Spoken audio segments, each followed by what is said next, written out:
Over the next 2 minutes, I want to make you think about and reflect on how often you practice as a teacher.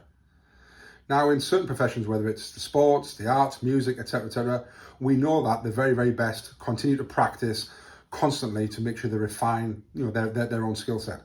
And even more than that, we know that the very, very best probably practice longer than others. And we hear it in the sporting world of, some of the very best, like Messi, Ronaldo. They're the last people off the training pitch. They're the ones that are practicing the most.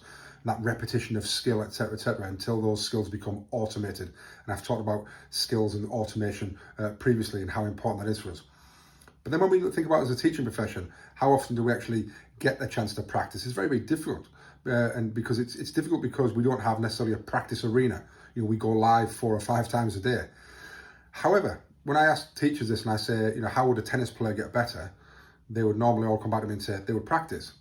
And then I say, how do we get better as teachers? And people then, there's a bit of a silence and people say, well, I read the TES or I read blogs or I read articles. So I sometimes come back and say, right, well, would our tennis players get better by just reading tennis magazines? And the answer clearly is no. So we've got to work out, how do we practice? How do we get into a mindset that we're going to try a new questioning technique, try a new piece of pedagogy and classroom craft, and think about when and how we can practice those things.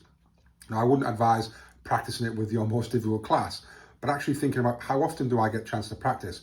Which class am I going to practice a new technique with? And also, just because it fails the first time or doesn't work as you'd expected, not then just to say that's never going to work ever again. Actually, we've got to continue to practice and practice to get better and better at those. And some of those things might be quite complex. So I want you to think about how often you practice and when was the last time you practiced a new technique? Because if we're always doing just what we've always done, we're always going to get the same results.